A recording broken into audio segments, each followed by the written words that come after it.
Olá pessoal, tudo bem com vocês? Espero que todos vocês estejam bem, tá? Protegidos aí nas casinhas de vocês, tá? Estudando como tem que estudar, fazendo as nossas atividades tudo direitinho, tá? Gente, hoje nós vamos responder é, alguns exercícios do livro de vocês. Então vocês já peguem aí o livro 2 de vocês, onde nós vamos corrigir algumas questões referentes ao exercício do livro, tá bom?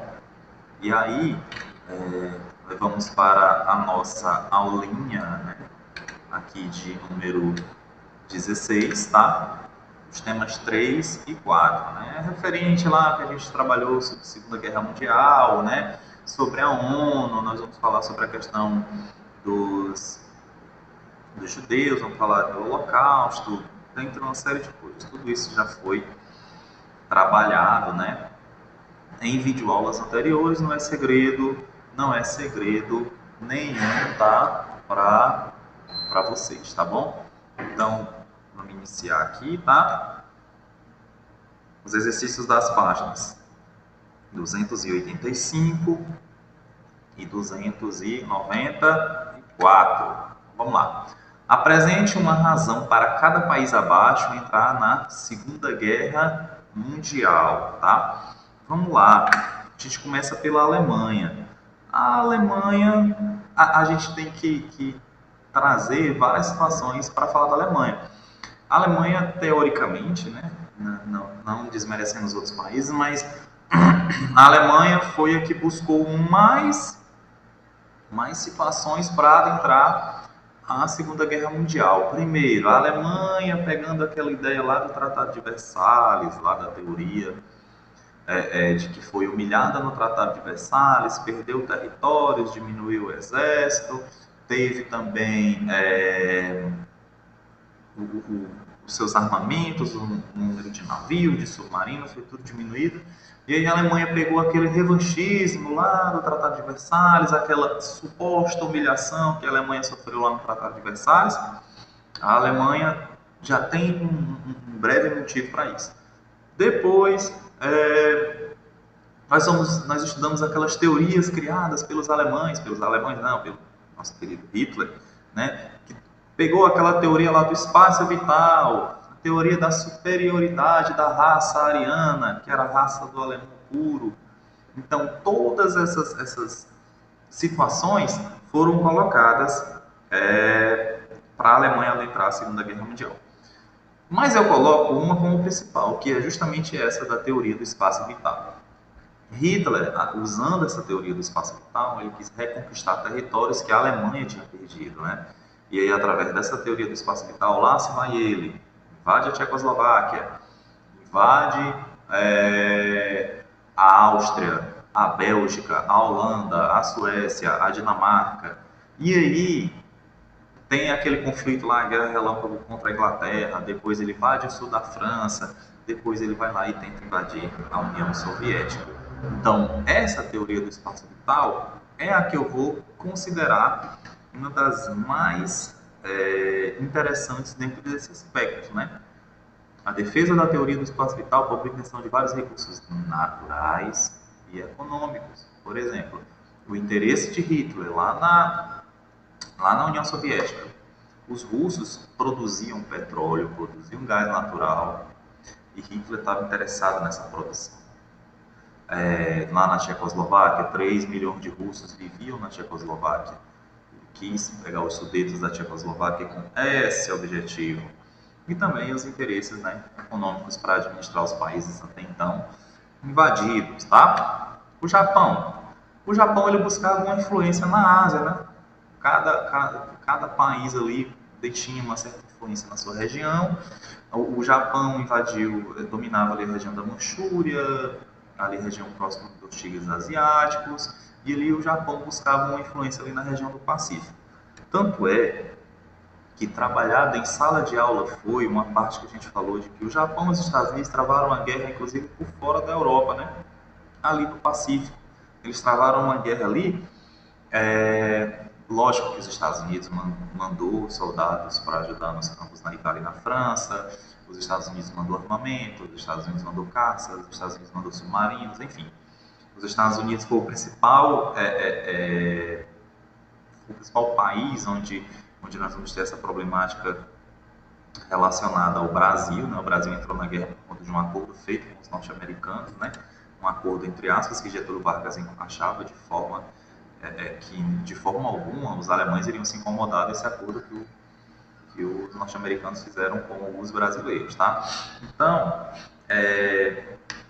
essa guerra foi travada ali por fora, né? Essa guerra foi travada ali, podemos dizer, por fora, ali na região do Oceano Pacífico.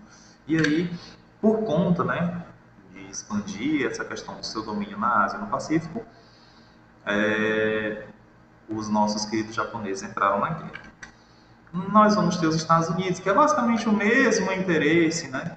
Só que, por conta dessa influência deles ali na região do Pacífico, entre Japão e Estados Unidos, houve o ataque, né, dos soldados kamikazes à base norte-americana de Pearl Harbor, e por conta desse ataque, simplesmente os Estados Unidos criou uma espécie de revanchismo com os japoneses, inclusive em 1944, lançando 2 bombas atômicas nas cidades de Hiroshima e Nagasaki, tá? A União Soviética, né? A União Soviética, como a Alemanha quebrou o Tratado de Não Agressão, a União Soviética ela entra na guerra. Lembra daquela chargezinha de Hitler de noivo e Stalin de noiva? Fizeram aquele acordo. A União Soviética queria ser neutra, né? A União Soviética estava neutra. E aí Hitler invade a Polônia e faz a divisão. Ó, fica com o leste, você com o oeste. Tudo ok. Mas aí Hitler invade, né, a União Soviética e Stalin, né, resolve reagir. Entrou na guerra após a Alemanha invadir seu território rompendo o pacto de não agressão. Vou repetir. Entrou na guerra após a Alemanha invadir seu território rompendo o pacto de não agressão, tá? Explique a Guerra Relâmpago, tática adotada pelos nazistas no início da Segunda Guerra Mundial, chamada de Blitzkrieg, a Luftwaffe, né? Chamada a frente alemã, invade a Londres, e aí eles vão utilizar uma tática, né, bem, como é que eu posso dizer, bem grosseira, né? Que tática é essa? Vamos por terra, vamos por ar, né?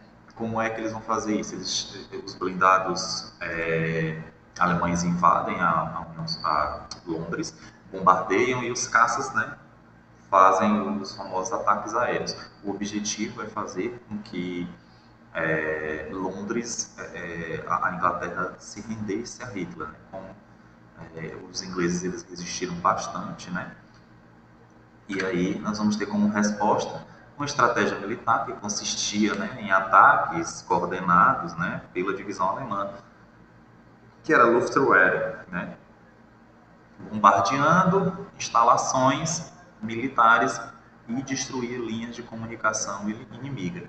Uma das principais táticas que Hitler utilizava bastante, né, nos seus ataques, né, mundo afora, era que os inimigos eles ficassem sem comunicação, né? Inclusive, houve, né, quem quiser assistir um documentário na Netflix chamado Segunda Guerra em cores, ao vivo em cores, Segunda Guerra em cores, né? Esse documentário fala muito sobre isso, que alemães e ingleses tiveram que atacar aliás, os franceses tiveram que atacar os ingleses de propósito, para confundir Hitler, para Hitler não invadir a França, né? Tiveram que fechar seus portos, e aí esse ataque ocorreu. Não foi uma coisa que a Alemanha ou que a França estava rivalizando com a Inglaterra em plena Segunda Guerra, mas porque foi obrigatório. É aquela coisa, né? Você tá com seu amigo, né? Aqui andando num barco. Aí o barco começa a afundar. Só tem um salva-vidas. Vocês vão lutar pela sobrevivência. Um empurra o outro e aquela coisa, aí você pega o salva-vidas do seu amigo, aí ele vai lá e morre. Você foi culpado? Você praticamente fez isso para poder sobreviver. Uma questão de sobrevivência. Foi assim que França e Inglaterra travaram essa situação em 1940. Foi em 1940, tá? Vamos lá para a página 294, né? Abra o livro de vocês aí na página 294. Leia o texto, tá? E responda o que se pede, né? No texto que vocês virem aí sobre os partisãs, tá? Sobre os partisãs. Quem eram os partisãs, né? Qual a sua importância para a guerra civil contra os nazifascistas? Né? A gente vai falar sobre resistência agora, sobre resistência. As resistências que aconteceram, eu vou falar da França, porque é onde mais se teve resistência foi na França. A resistência na França, muitos vão chamar de resistência paramilitar, muitos vão chamar de resistência civil, muitos vão chamar de resistência autônoma. Na realidade, a gente chama de resistência no geral. Por que a gente chama resistência no geral?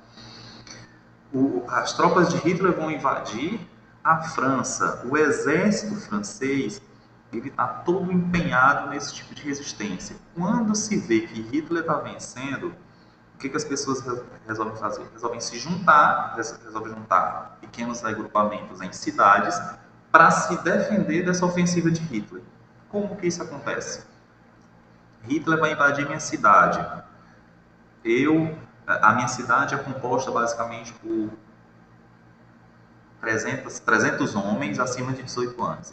Reúne esses 300 homens sem nenhum processo lá vai ter uma hierarquia administrativa, tudo. A gente pega em armas e a gente vai resistir contra essa ofensiva. Nós somos militares de carreira? Não, nós somos homens que queremos defender a nossa pátria. Simples.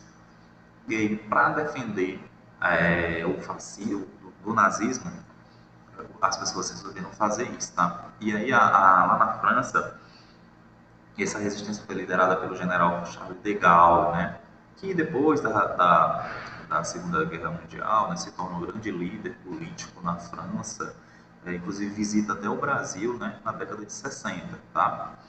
E aí, eles eram membros da resistência civil organizados em países da Europa com o objetivo de combater forças nazifascistas por meio de atos de sabotagem. Que sabotagem eram essas?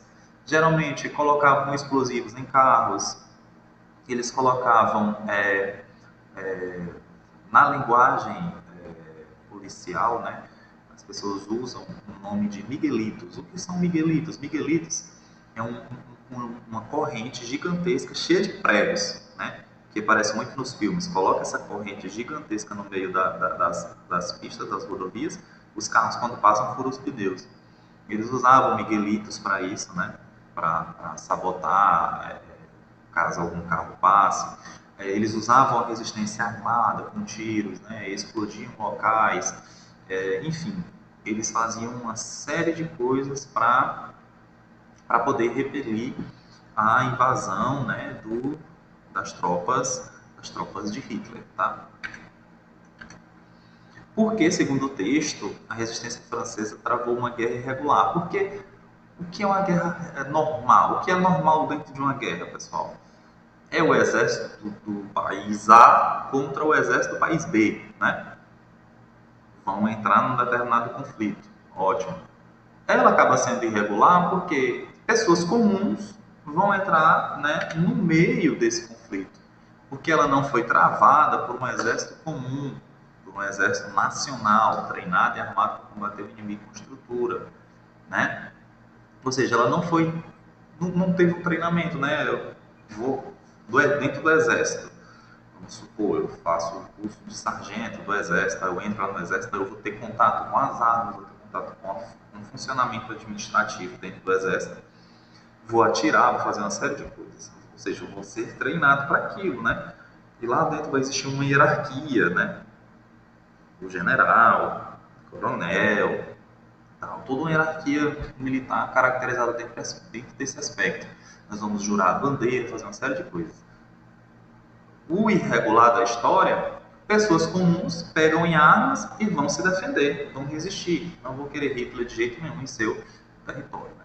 Treinado e armado para combater um inimigo com estrutura, hierarquia e disciplina definidos pela corporação. Essa é a ideia que se tem, tá? Quais métodos utilizados pelos partisans franceses? Quais os métodos que eram citados no texto? Aqueles que eu falei anteriormente, né? Eles usavam panfletos, pichações eram os mais usados, né? Canções, né? Eles entoavam canções. Enquanto que lá na Alemanha se fazia canção exaltando a figura de Hitler, na França fazia canções destruindo a imagem de Hitler, né? Transformando Hitler na pior das imagens do universo. Né? Promoviam terrorismo, né? Matavam alemães através de explosões de veículos, através de emboscadas. Né? Na Holanda e na Dinamarca, o processo foi mais pacífico. Né?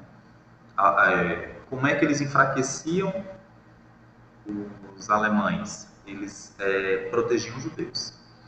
Quando termina a guerra, muitos desses países acabam até conseguindo, né, alguma situação financeira, porque grandes banqueiros judeus que sofreram durante a ditadura de Hitler acabaram indo para países como Suíça, como Holanda, Dinamarca, Suécia. A Suíça foi um país que recebeu muito refugiado mesmo, né? Inclusive, eu até falei em sala de aula que nós temos 2 jogadores de futebol famosíssimos, né? Que jogam, um joga no Arsenal e o outro joga no Liverpool, né? Um é Xhaka e o outro é Shaqiri, né? Jogam no futebol inglês. Ambos são de descendência kosovar, né? São do Kosovo, né? Da descendência albanesa, né? E durante a guerra do Kosovo, a família desses jogadores, avós e pais, fugiram da região para a Suíça, porque a Suíça estava recebendo refugiados. Né? A Suíça sempre foi um país que se caracterizou por essa estrutura. Inclusive, esses 2 jogadores, hoje, eles jogam futebol pela Suíça. São jogadores de futebol suíços, mas tem essa descendência. E na Copa do Mundo de 18, a Suíça enfrentou o Brasil e eles estavam presentes nesse jogo, tá? Vou fazer esse parêntese aí para vocês. Observe a imagem e responda as alternativas a seguir. Essa imagem, né, é uma imagem de crianças, homens, mulheres, todas com as mãos para cima, né, com medo e tal. E essa imagem foi uma imagem que chocou o mundo, né, por conta de que homens armados estavam apontando armas para essas crianças, tá?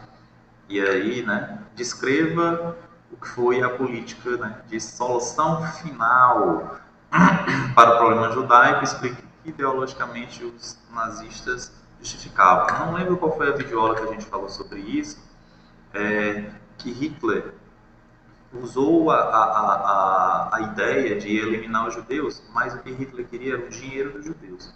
Porque o dinheiro do judeu ia servir para levantar a Alemanha, que estava passando por um caos econômico. E aí, ele usou essa ideia de que o judeu era um atraso para a Alemanha, que o judeu foi uma praga que entrou dentro da Alemanha, e aí ele entrou na cabeça das pessoas e as pessoas passaram a perseguir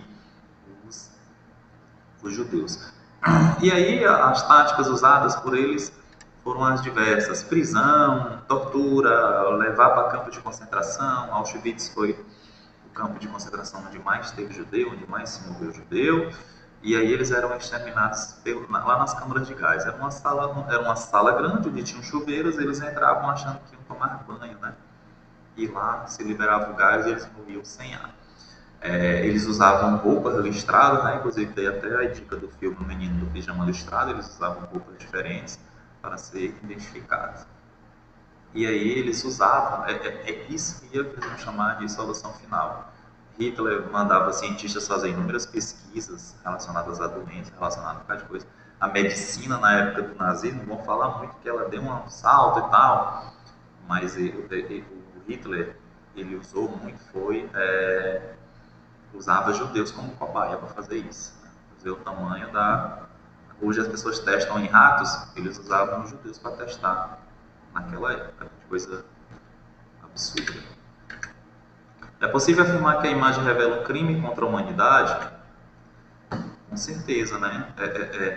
Ele não praticou apenas um crime de guerra, foi um crime contra um povo étnico. Ele escolheu aquele povo para ele poder humilhar, para ele poder massacrar, né?